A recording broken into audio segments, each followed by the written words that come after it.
Tuấn Minh, xin mời anh.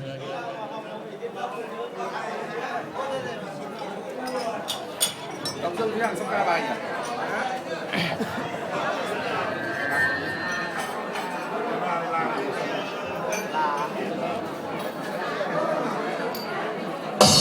Bạn đồng đánh đấy.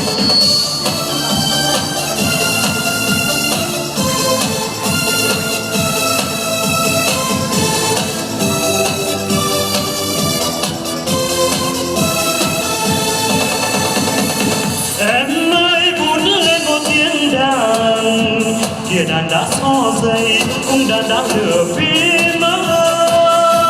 Đất nước mình xôn xao mùa vui đang nở rộ, bình minh chiến thắng gieo ca xuân về non nước bao la.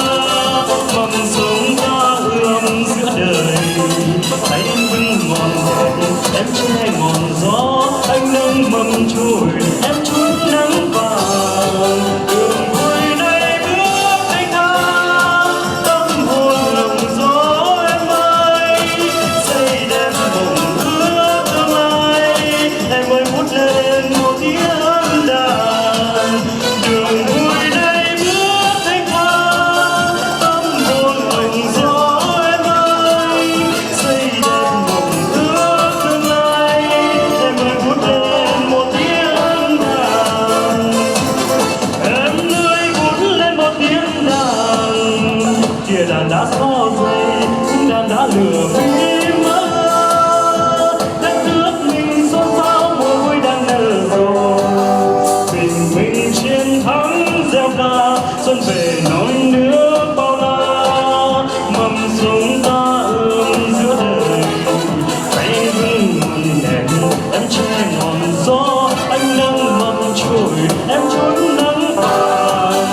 Đường vui này bước thanh thang, tâm hồn lộng gió em ơi, xây đẹp mộng ước tương lai. Em ơi vút lên một tiếng đàn.